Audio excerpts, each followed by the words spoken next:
नमस्ते स्टूडेंट्स, अद्य वयम् अनुच्छेदं पठामः। अनुच्छेदलेखनं संस्कृतभाषायाम् अनुच्छेदलेखनं शीर्षकं किमस्ति? मम प्रिय कविः। मम प्रिय कवि, ठीक है, मेरे प्रिय कवि। ये आपका हमारा अनुच्छेद होगा, ठीक है। लिखता है संस्कृत भाषायाम अनेके कवयः सन्ति। संस्कृत भाषायाम अनेके कवयः सन्ति। तेषु कविषु मम प्रिय कविः कालिदासः अस्ति। अस्य कवेः रचनासु भाषा सरसा च वर्तते। सम्पूर्णे काव्ये उपमा अलङ्कारः द्रष्टव्यः अस्ति। कविषु कालिदासः श्रेष्ठः ज्येष्ठः च मन्यते। कालिदासस्य वैदर्भी लिपिः आसीत्। कालिदासस्य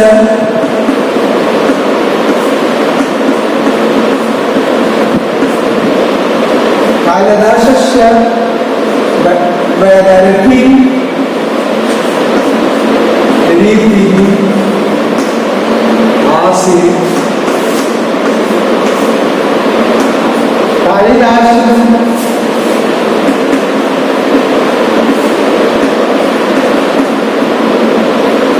त्रीणि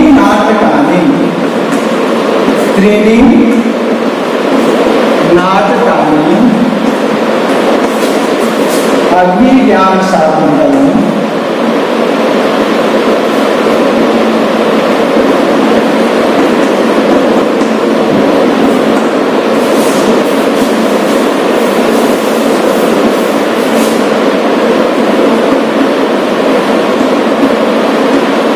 अभिज्ञानशाकुन्तलम्, विक्रमोर्वशीयम्। दूसरे नंबर पर विक्रमोर्वशीयम्।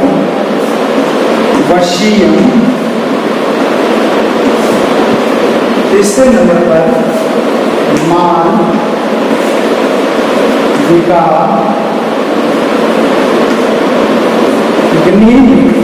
मालविकाग्नि मित्रम्। कालिदासः त्रीणि नाटकानि अभिज्ञानशाकुन्तलम्, विक्रमोर्वशीयम्, मालविकाग्नि मित्रम् रचितवान्। इन्होंने 3 नाटकों की रचना की है ना।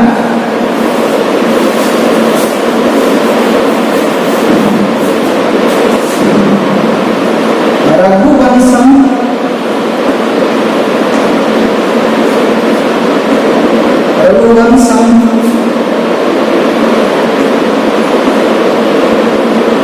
ऋतु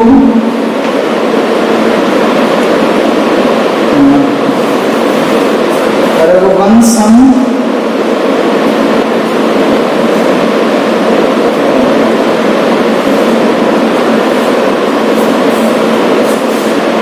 तस्य प्रसिद्धं काव्यं वर्तते। प्रसिद्धं काव्यं वर्तते, प्रसिद्ध काव्य है। आगे में लिखोगे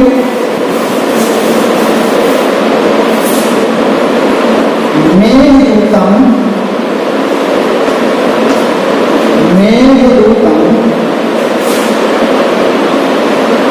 ऋतुसंहारम्।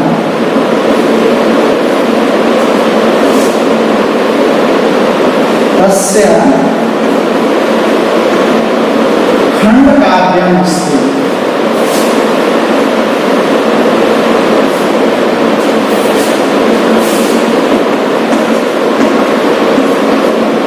मेघदूतम् ऋतुसंहारम् तस्य खंडकाव्यम् अस्ति। अनेक भूतस्य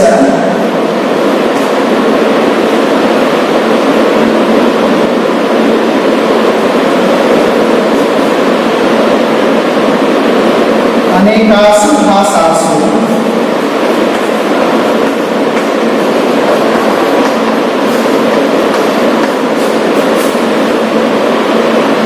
अनुवादः दृश्यते। अनेक भाषाओं में अनुवाद किया गया है, जिसके कारण की प्रसिद्धि जानी जाती है। अन्ते उपमा कालिदासस्य, उपमा कालिदासस्य,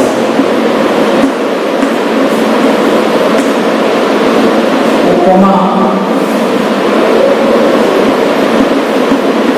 कालिदासः, उपमा कालिदासः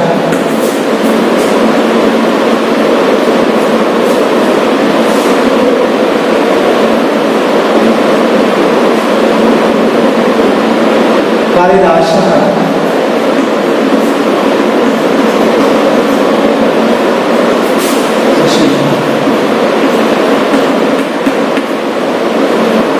चलिए स्टूडेंट्स, तो ये मैं आपको बताया कालिदास के बारे में। कालिदास एक महान कवि हुए और संस्कृत जगत में इनको शेक्सपियर की तुलना की जाती है।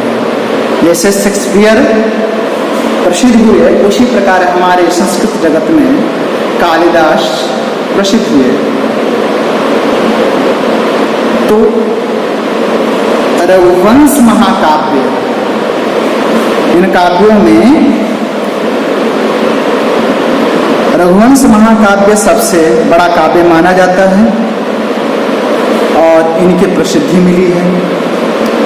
खंड काव्य मेघदूत है, फिर भी जितनी इस पुस्तक, छोटी पुस्तक की अन्य भाषाओं में इसकी रचना की गई है, उससे देखा जाता है कि ये कितने उस सोच के कवि हैं। काव्येषु नाटकम रम्यम, कहा जाता है काव्येषु नाटकम रम्यम, काव्यों में नाटक रम्य होता है।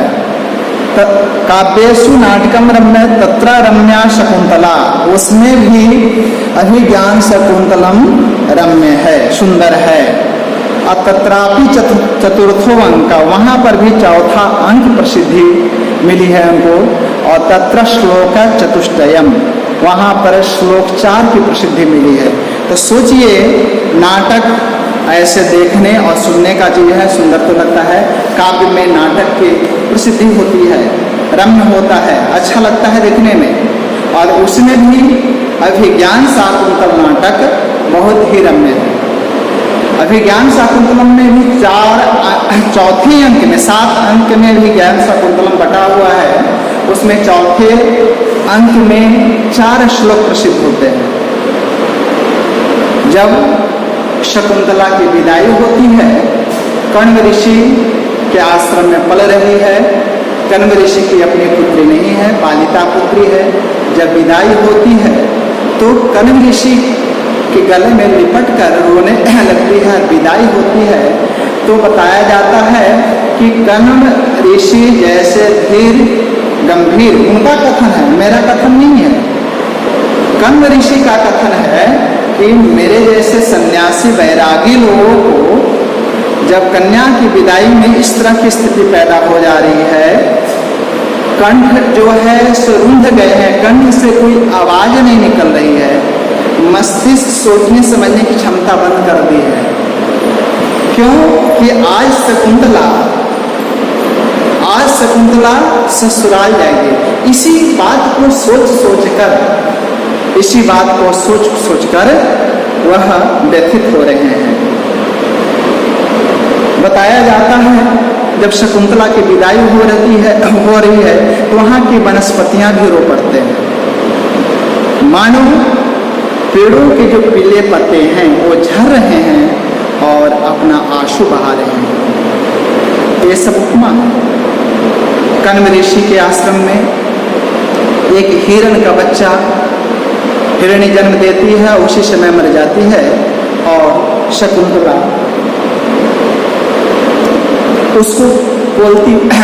उसको पालती पोसती है। तब स्थिति जब शकुंतला की विदाई होती है तो पीछे से उसका आंचल यानी शकुंतला का आंचल पकड़ लेता है। बार बार ऐसे घूमती है, देखती है तो देख रहा है कि मेरा पाला हुआ हिरन हमको पकड़ रखा है, हमको जाने नहीं दे रहा है। गोद में उठाती है, बड़ा ही प्यार करती है। तो ऐसे कारुणिक दृश्य भी बन जाते हैं, कारुणिक दृश्य भी बन जाते हैं, बड़ा ही रम्य है। तो स्टूडेंट्स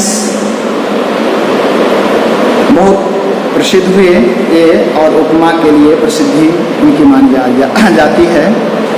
रघुवंश महाकाव्य के प्रथम श्लोक में ही उपमा से ही प्रारंभ होता है। वागर्थ विव संपृक्तो वागर्थ प्रतिपत्ति इस तरह से आया है। जगतः पितरो वंदे पार्वती परमेश्वर। तो जैसे वाणी और अर्थ अलग नहीं किए जाते हैं, वाणी और उसका अर्थ जैसे शब्द है, शब्द को अलग, अर्थ को अलग नहीं कर सकते हो, शब्द और अर्थ एक जैसे रहते हैं। उसी प्रकार माँ पार्वती और परमेश्वर भगवान शंकर हैं, और उनकी मैं वंदना कर रहा हूँ। कोई भी ग्रंथ लिखने के पहले मंगलाचरण लिखना आ जाता है, तो मंगलाचरण में ही उन्होंने उपमा का प्रयोग किया है। थैंक यू स्टूडेंट्स, आज इतना ही।